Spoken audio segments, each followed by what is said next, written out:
Hello, and welcome to the Millennial Nutritionist Podcast. I'm Isla Garcia, master's degree of nutrition science and registered dietitian, and I'm going to make weight loss realistic, sustainable, and uncomplicated for your busy lifestyle. On this podcast, me and my team of registered dietitians will decipher the latest nutrition research, dissect fad diets, and discuss social media trends for you so you can feel confident knowing what to eat to achieve your health goals. Research suggests that most weight loss programs aren't successful, but my experience has taught me that this is not because the participants aren't committed. It's because those diets are designed by non-nutrition professionals and center around severe restrictions. We are here to provide the facts about the science of weight loss so you can have the success you want and continue living your best life. Hello, it is Isla, and I'm welcoming you back to the Millennial Nutritionist Podcast. Today I want to talk to you about a topic that I'm so glad has kind of reached into pop culture over on Netflix, and I want to talk to you about blue zones. So if you don't know, blue zones are a kind of like a study. I don't know. I was going to kind of get confused by this part. I think sponsored by the National Geographic. They go into it a little bit more in the docuseries that's now out on Netflix that everybody's loving. This guy, Dan Buettner, decided a long time ago that he wanted to try to figure out, I guess, the secret of longevity, or just, I think he had learned about one blue zone, which a blue zone is just like an area in the world where people live the longest for the healthiest, like living well into their 90s, maybe even hundreds, with their full mind with them, still able to work, move, things like that, which is insane.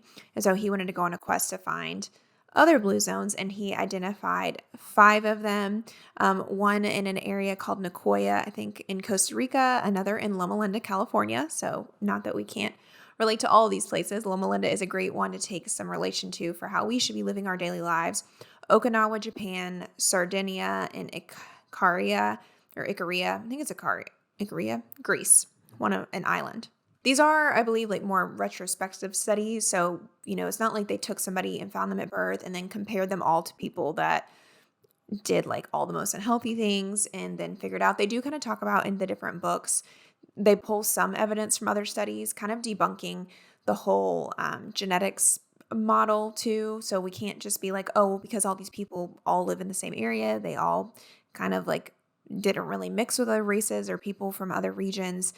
That means that they just have really good DNA, really good genes. That kind of debunk that in there too. So I highly recommend you read all the books. I've read all the books that this man has written. I have 2 of his cookbooks and I have his regular Blue Zones book. And then he made a really cool book about how you can kind of implement these things into your daily life. So that is what I'm going to talk to you about today. I feel like at first, when I first learned about this, I think it was honestly 6 or 7 years ago, I was okay, this is totally not practical. One of the biggest things is these people live a long time because they are not stressed. And I'm okay, well, that's not realistic. That's only realistic if you live in a village.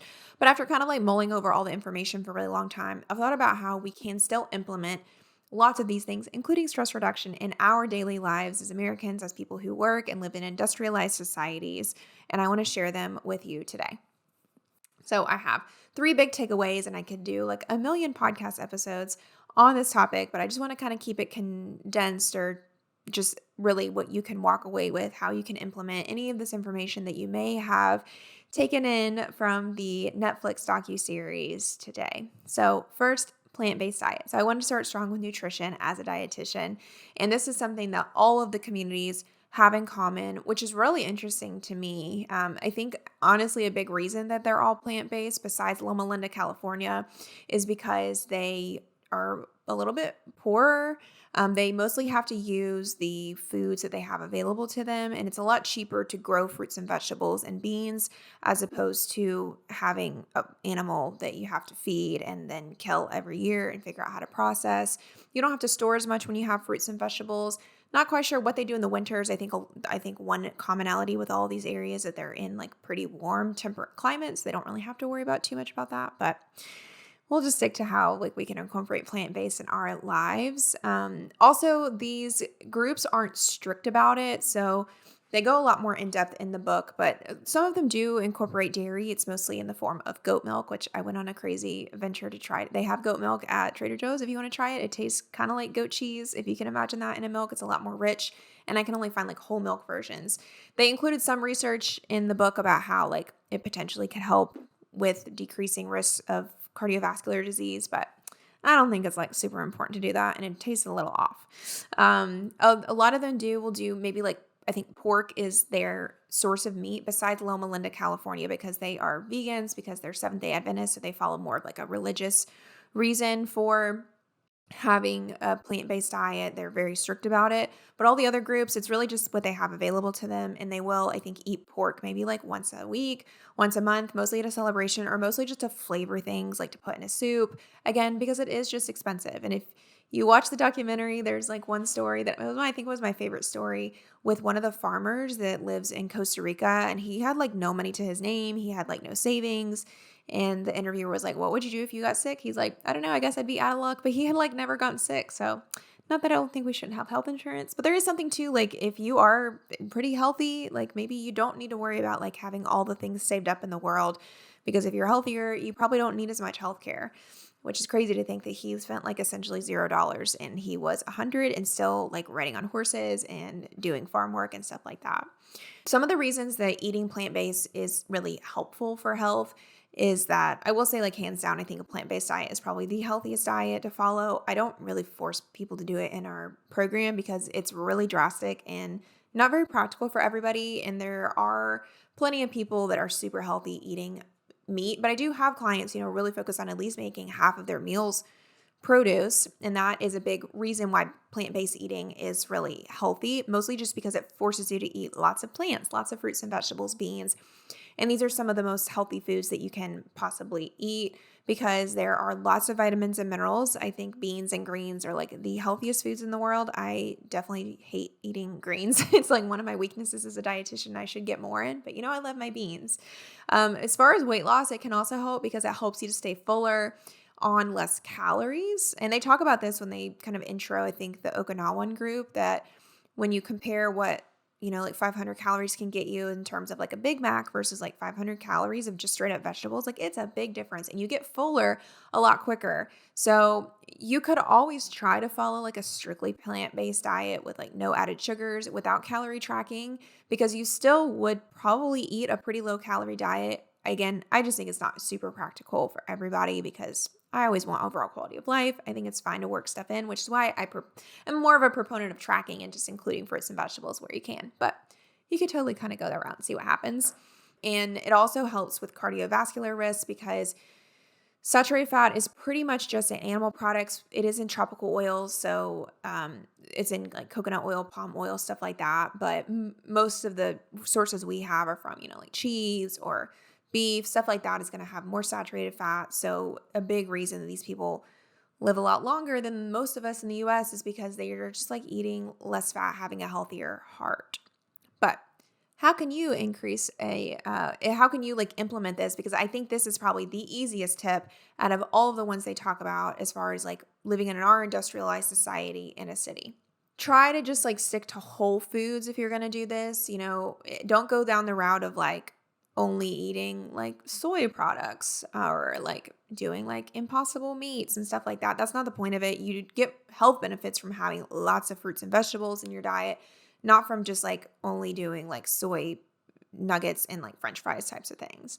I would say like if you want to kind of start down this route, try to maybe start adding beans to things because you still need protein. And one of the things that vegans get or like often mess up on is that they won't eat enough protein, which if you're not eating any protein and you're vegan, it can be kind of unhealthy, especially if you're losing weight, you want to get more. And we work with vegan clients. We have a whole vegan podcast episode about how to lose weight if you're vegan or plant-based, so make sure to listen to that. But you have got to be able to eat beans. Every one of these cultures or like areas eat beans. I think like Costa Rica, it was mostly black beans. Loma Linda, I think it was like everything because they weren't really tied to a certain culture. Okinawa, I think, is more tofu, which is from soybeans. Sardinia, I think, is more like white beans. And then Icaria, Greece, was like chickpeas and also cannellini beans. And yeah, I think you just start adding to things. Like, for example, tonight I'm doing a taco bowl and I'm having a side of pinto beans. I'm also a big proponent of edamame, just like eating it as a snack. Or if you're ever eating Asian food, just like add it to what you're eating, add it to sushi. Black beans go really well, and like Mexican food. You could also add chickpeas to your salad, and cannellini beans go great in a soup. So once you start getting like the flavor and figure out how to make beans, which I think is way easier to prepare beans than meat, you could try to start removing the animal protein and just do a bigger portion of the beans. Especially if you want to go to somewhere that has like a bowl option like kava or like Chipotle or Chopped or something like that. It might be a great place for you to kind of try this out because they're going to add so many fruits and vegetables. Like Chipotle, it's super easy to do a vegan bowl there with like lots of protein because they just add so much stuff to it. So that could, again, like get you into the routine of eating more beans. But I would say try to remove the animal-based meat and just do a little bit of extra beans when you can. And then that's going to help you to still have a balanced meal with produce, fruits and vegetables, and carbs. Do you love our realistic approach on nutrition but want to dive a little bit deeper? Let me tell you about the Millennial Living Membership Program.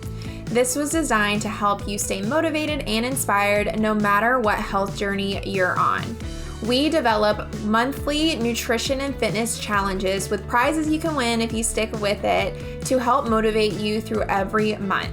To inspire you, we upload weekly recipes with downloadable food lists, monthly food demos, and we can even have a registered dietitian answer your questions on nutrition and weight loss. Our members form a community with other like-minded people to help support each other on their health journey.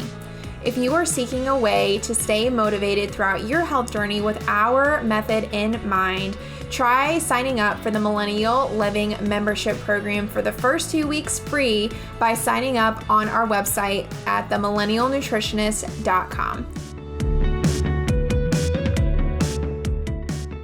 Sometimes, though, I think people end up messing up on trying to follow a plant-based diet or being more plant-based when they are going out to eat, and it can be really hard. And so I think like having these go-to options are really helpful. So things that I find that are a little bit more plant-based friendly are actually like Mexican places. Any sort of actually like Latino or like Latin or Hispanic, Central American type of restaurant is going to be a little bit more, at least like vegetarian friendly, because all of those cultures tend to add a lot of beans to things, whether it's kidney beans, pinto beans, black beans. I mean, there's so many different beans that culture celebrates and flavors very well and naturally puts them into things. I think Greek food also does this. I mean, honestly, like if you can find a restaurant from one of the areas, like Japanese places, they can do stir fries with edamame and tofu. Greek places do really good with like cannellini bean salads, or even like Middle Eastern places will do really good like falafel. Also, Indian food that wasn't in one of the blue zones. They actually talk about it, I think, and they thought it would be a blue zone because they do eat mostly plant-based. But I think there was something about like they also have to make sure these countries have like a pretty good healthcare infrastructure to make sure that they're not dying of like third world type of diseases. And I think India got kind of like ruled out with that. But also like more modern, like healthy American places are going to have, I think, better vegan options, So I love going to Flower Child and they have really good baked tofu that you can put on things. So you can kind of have some of those in your back pocket if you want to try the way that people make them that taste good and then try to recreate it at home. But I think from here, you could try to do 1 meal per day with just all doing plant-based, and then you could try for 2, and then look at you. You're doing like 75% of your intake is plant-based, and that's, I think, pretty good for trying to improve overall health. I don't think you need to be strictly vegan. I think the jury's still out on if we're supposed to be strictly vegan or not. But I think going for like 2 of 3 meals a day can put you in a really good place health-wise. And of course, like check out our vegan podcast for extra tips on how to get in protein, vitamins and minerals you should watch out for, stuff like that. Okay, number 2 is make exercise a part of your daily routine. And this was really interesting, I think, to look at how all of these groups did this. And I want to point out that I don't remember anybody ever talking about weight status in any of this. So I wouldn't say that it's necessarily like a weight loss method or like a weight loss type of thing to follow. Again, it's mostly for overall health, for longevity, but as a dietitian that works with weight loss clients, I can try to take pieces of this that I think would work for somebody trying to lose weight. And I think one of the most powerful ones is just making exercise a part of your daily routine. I mean, these people don't say they're exercising. They're not like gonna go on a walk to go on a walk. It's just like their way of living. I think most of the people, besides maybe the people in Loma Linda, California, they live in like cities or towns where walking is very easy. I mean, if anybody has ever gone to Europe, you know that the towns are typically pretty close to the city centers. I know my grandparents even live in like a more country area of England, and they are in walking distance to the downtown, and they like technically live on the outskirts. I mean, I just feel like so many European countries are more compact than the US, and so they have just a better ability to be able to walk to things than we do. And again, there is a component of these countries not having, or like these communities not having as much money. Many of them probably don't even own cars. And so the way they live their life is just by walking, which means they do need to kind of live closer to things. So I would say that one practical tip you could do, I mean, if it's an option, like if you're relocating anywhere, try to find a place where it's going to encourage you to walk. Like if you are, I mean, I'll just use myself as an example. Feel like constantly moving. I'm moving again. I moved to Texas, and I really want to make sure to find somewhere that was either like downtown that I would be forced to maybe walk to a coffee shop, walk to a grocery store, or was like in a shopping center, or was very close to a trail. And I got 2 or 3 of those. I live in a shopping center, and I also live on a trail that I can walk every morning. And then it was actually surprising that I can walk to my local grocery store and Trader Joe's every day if I want to. So that really does help you, and that's a practical way to work it into your lifestyle. But also, like you are forced to walk places, it's not as stressful because it doesn't seem like an effort for you. Like if you can imagine if you lived in a bigger city, you didn't have a car, like it wouldn't feel like this extra thing you have to add on. It would literally just like be a part of your daily life. And maybe it would be annoying in the beginning. I don't know. But eventually it would just be like, there's no other option. Like you have to walk to get places, or you would just like never leave your apartment. Whenever we have like big city clients, especially like New York City clients, it tends to never be a problem with the steps. I mean, I'm always baffled by our New York City clients get like 15,000 to 20,000 steps a day. I mean, they do struggle more with like the eating because they have a lot of really good restaurants, but it just shows how when it's a part of your life to have to walk places, it's so much easier to get the steps. Walking is beneficial for us because it's so low stress on our bodies. It really helps us to de-stress too by getting outside and burning some energy. And 10,000 steps is my recommendation for weight loss, so it's super in line with that as well. I think it's better than running because it's less joint pressure. Again, it's less stress. And for anybody who has any sort of autoimmune condition, maybe also has like insulin resistance, you do need to work on decreasing your stress. And a part of that is decreasing stressful exercise, which is like running, HIIT, stuff like that. So walking, I think it's just better all the way around. So again, how can you do this? Like I said, if you have the ability to move, which sometimes I do have clients that maybe are like traveling nurses, especially, and get to pick where they live every couple months, choose to try to live like near a park or in an area where maybe you can even walk to work. I had one client I just finished up with yesterday, and she lived in Idaho, I'm pretty sure. So nowhere that was like a huge like metropolis city or anything like that.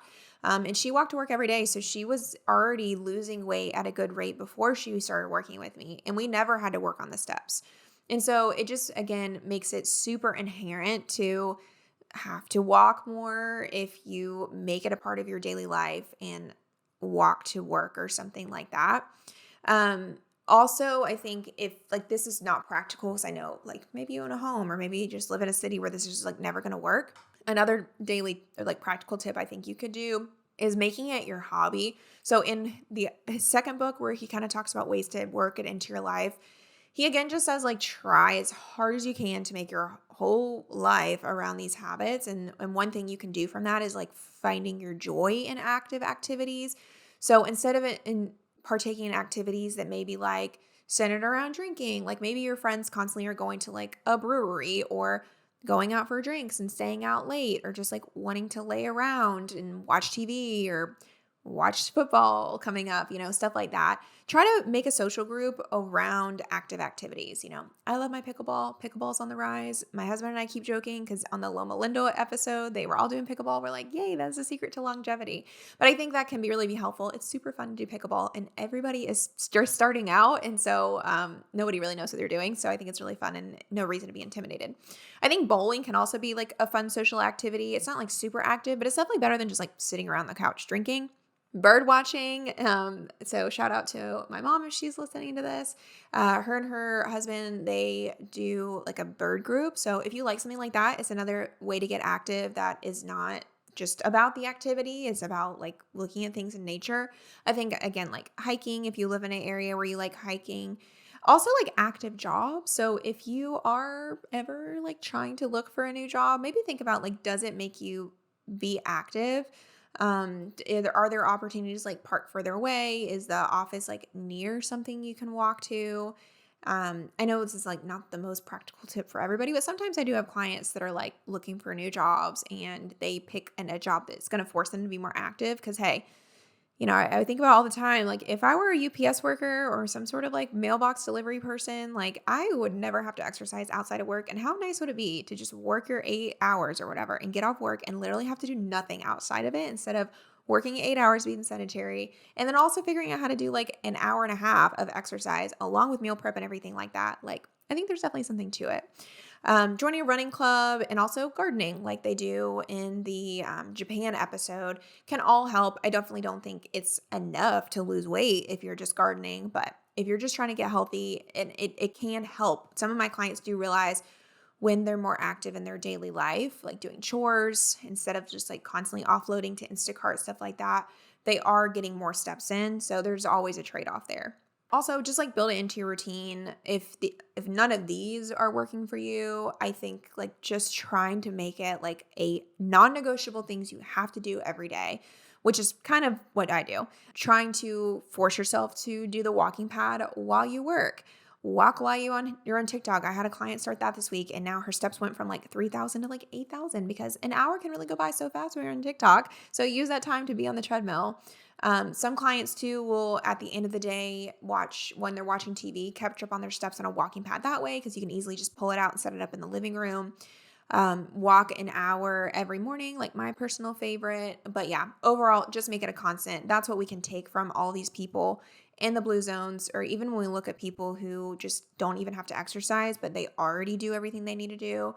It's because they are always so consistent with walking these 10,000 plus steps.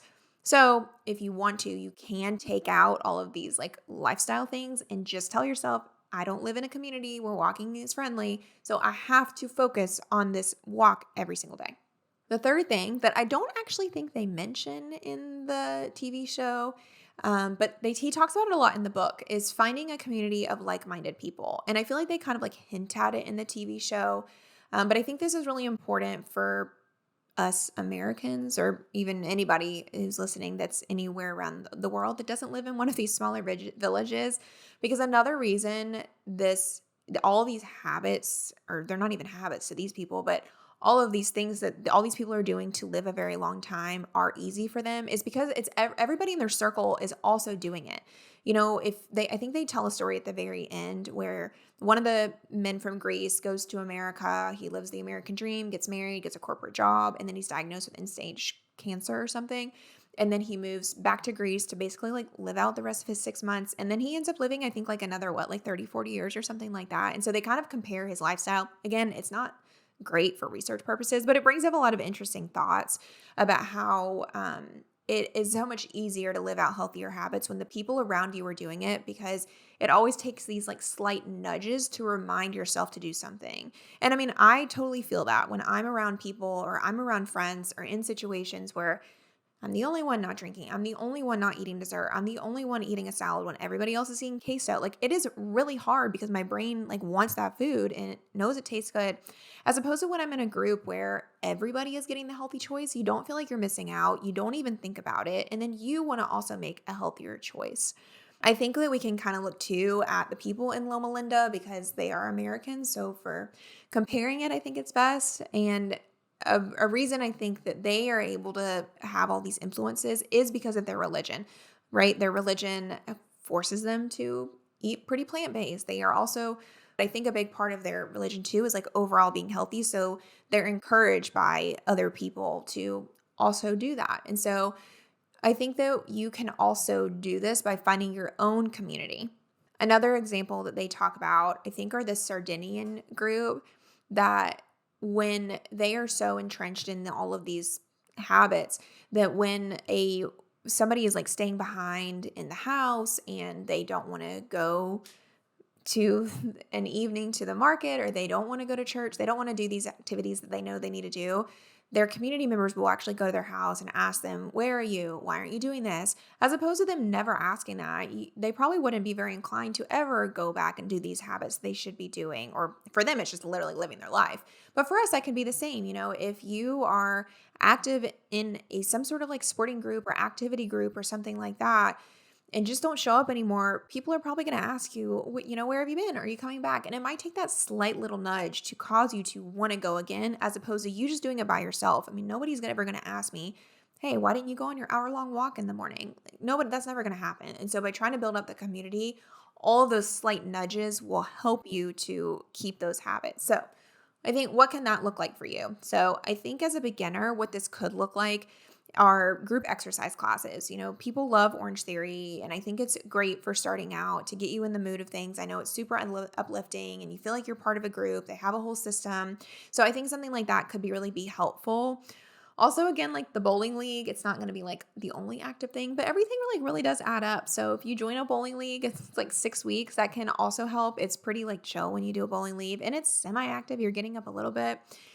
I think also just making new friends that are like their social life isn't just drinking alcohol or eating. And so some examples I was thinking of is like a book club, maybe church, walking to be social if it's just like a person that you meet, or even something like a political group. I was just trying to think of something that isn't just going to festivals, drinking, eating, tailgating, eating, something that's a little bit different. So you can start to figure out for yourself, what do you like to do in your social life besides just eat?